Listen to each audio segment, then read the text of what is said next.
RNP group of institutions में nursing और paramedical courses में नामांकन शुरू। आधुनिक लैब, अनुभवी फैकल्टी और बेहतर प्रैक्टिकल ट्रेनिंग के साथ रोजगार की मजबूत तैयारी। बेटीज बेटों के उज्जवल भविष्य की शुरुआत RNP ग्रुप के साथ। आज नाग पंचमी है और आज हम औरंगाबाद के सबसे प्रसिद्ध बकश बाबा के दरबार में है, यानी कि मदनपुर के वार में है। और आप देख सकते हैं किस तरीके के आज के इस पर्व के अवसर पर लाखों की संख्या में ग्रामीण से लेकर शहरी लोग यहाँ पर पहुँचे हैं और भीड़ किस तरीके से है आप ये भी देख सकते हैं। और लोक संस्कृति को, अपनी परंपरा को किस तरीके से निभाने के लिए तमाम लोग यहाँ पर पहुँच रहे हैं, पूजा पाठ कर रहे हैं। और इस बकश बाबा की जो कहानी है, इनकी मंदिर की जो आध्यात्मिक शक्ति है, उसके बारे में तो हम चर्चा करेंगे, लेकिन आज चर्चा करेंगे व्यवस्था को लेकर के। नए तौर पर जब लाखों के लाख की संख्या में लोग हर वर्ष यहाँ पर आते हैं इस पर्व के दिन, तो फिर यहाँ पर क्या कुछ बड़े बदलाव किए जा रहे हैं वो भी आपको हम बताएं। हमारे साथ में जिला परिषद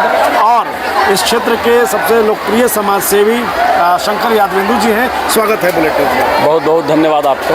सवाल ये है, आज चूँकि नागपंचमी का पर्व है और जिस तरीके की संख्या है, क्या कहेंगे इस अवसर पर आप? देखिए, सबसे पहले तो जितने भी आपके दर्शक हैं उन सभी दर्शकों को नागपंचमी की हार्दिक शुभकामनाएं देता हूं। और जहां तक आपने सवाल किया व्यवस्था का, तो ये जो मंदिर है और यहाँ जो मेला लगती है, लाखों की संख्या में लोग यहाँ आते हैं। आप देख रहे हैं, महिलाएं, बच्चे, बुजुर्ग, हर तरह के लोग इस मेले में आते हैं। और ये आस्था, काफ़ी आस्था है लोगों को इस मंदिर में और इस यहाँ के बक्श बाबा के में आस्था लोग रखते हैं। तो निश्चित तौर पे जितनी भारी तादाद में लोग आते हैं उतनी स्थानीय प्रशासन, जिला प्रशासन के द्वारा व्यवस्था नहीं बनाई जाती है।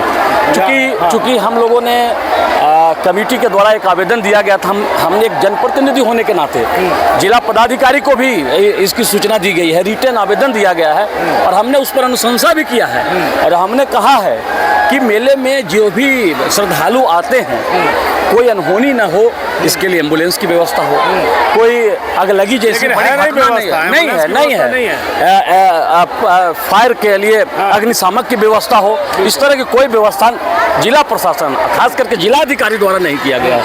देखिए, आज का जो पर्व है इसे लेकर के पूरे बिहार में बड़े धूमधाम से मनाया जाता है। लखीसराय में करंट लगने से 7 लोगों की मौत इसी मेला में जल चढ़ाने के दौरान हुआ है। और हम अभी जहां मौजूद हैं, यहाँ भी लाखों की संख्या में लोग आते हैं। सवाल ये है कि जब लाखों की संख्या में लोग आ रहे हैं तो फिर मंदिर कमेटी प्रशासनिक तौर पर व्यवस्था क्या है, क्यों नहीं? देखिए, जो कमेटी की ओर से होता है हम लोग किए हैं, यहाँ के स्थानीय ग्रामीणों के सहयोग से जितना संभव हुआ, पुलिस प्रशासन की भी व्यवस्था है, लेकिन जिला पदाधिकारी द्वारा इस मेले पर कोई खास ध्यान नहीं दिया जाता है। हम लोग आग्रह करते रहते हैं लेकिन कोई व्यवस्था नहीं की जाती है। इसलिए हम आग्रह करें कि आने वाला दिन में कोई अनहोनी ना हो, इसके लिए एम्बुलेंस हो, अग्निशामक हो, इस तरह की व्यवस्था बनाई जाए। क्योंकि लोग आस्था के चलते यहाँ आते हैं, पूजा पाठ करते हैं, काफ़ी पुराना मंदिर है, लोगों का आस्था इससे जुड़ा हुआ है, तो लोग आएंगे ही, स्वाभाविक है। 1 मिनट एक सवाल होगा शंकर जी की, आप ये बताइए कि यहाँ जो मेला लग रहा है कितने सालों से लग रहा है?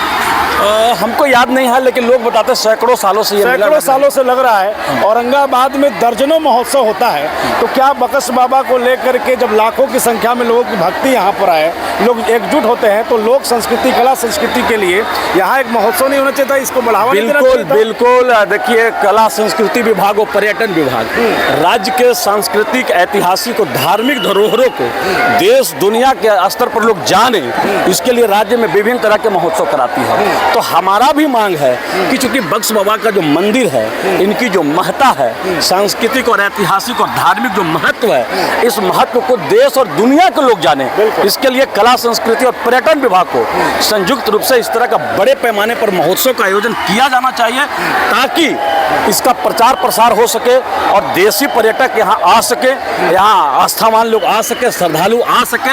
ये प्रशासन को, जिला प्रशासन को रिपोर्ट भेजना चाहिए। अब तक क्यों नजर नहीं किसी को गया? दर्जनों यहाँ महोत्सव होते हैं, इस पर नजर क्यों नहीं गया? क्यों इसको अपेक्षित किया गया? जिला प्रशासन की उदासीन रवैया, जिला प्रशासन पैरवी वाले जो लोग हैं, जो पहुंच रखते हैं, वो उन्हीं जगहों पर महोत्सव होता है। और ये तो चूंकि काफ़ी पिछड़ा हुआ इलाका है, जिला प्रशासन भी उदासीन रवैया इस इलाके के प्रति रखती है। और ख़ास करके इस इलाके में जो स्थिति है अभी देख लिए, चारों तरफ सुखाड़ की स्थिति है, बारिश नहीं हो रही है, तो ये वैसे भी उपेक्षित इलाका है।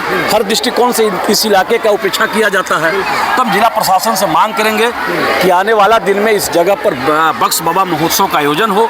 आने वाला मेला में यहाँ पर समुचित व्यवस्था पुलिस प्रशासन से लेकर के, एम्बुलेंस से लेकर के, अग्निशामक तमाम तरह की व्यवस्था की जाए, ताकि कोई अनहोनी नहीं हो। जनप्रतिनिधि हैं, मांग करेंगे। हाँ, मैं मांग कर रहा हूँ महोत्सव के लिए। मेरी मांग है कि इसके धार्मिक, सांस्कृतिक और ऐतिहासिक महत्व को बढ़ाने के लिए जिला प्रशासन यहाँ पर महोत्सव का आयोजन कराए, ताकि लोग इसके बारे में जान सकें। देखिए, तो शंकर यादवेंदु जी थे, लगातार अपनी बात रखते हैं। इस वक्त हम मदनपुर के वार में है, ये वार गांव है और सैकड़ों वर्षों से यहाँ पर इसी तरीके के लोग पहुँचते हैं। और ये मान्यता है कि अगर किसी को सांप या कोई विषैला जीव काट देता है तो बख्श बाबा के मंदिर में आने से उसका प्रभाव कम हो जाता है। और ये एक मान्यता लाखों लोगों में कहीं ना कहीं आस्था है और आस्था के रूप में ये देखने को मिलता है। लेकिन जिस तरीके की यहाँ पर लोगों की संख्या होती है, उस तरीके की व्यवस्था जिला प्रशासन के तौर पर कहा जाए अनदेखी के तौर पर देखा जाता है, अनदेखी किया जाता है। और अब तक न यहाँ पर इसकी रखरखाव की व्यवस्था कहिए, इसको प्रचारित करने के लिए जो है वो जो काम होना चाहिए था वो नहीं हो पाया। और यही कारण है कि दर्जनों महोत्सव होने वाले औरंगाबाद जिले में ऐसा भी एक धरोहर है, ऐसा भी एक आस्था का केंद्र है जिसको अभी तक जो है वो उपेक्षित रखा गया है। शंकर यादवेंदु लगातार इस पर बात भी कर रहे थे। हम और लोगों से भी बात करेंगे, यहाँ के पुजारी से समझने की कोशिश करेंगे कि आखिरकार ऐसी क्या मान्यता है कि लाखों की संख्या में लोग एक दिन इस तरीके से एकजुट होकर के इस मंदिर में दर्शन करने आते हैं। बने रहिए, देखते रहिए बुलेटिन न्यूज़।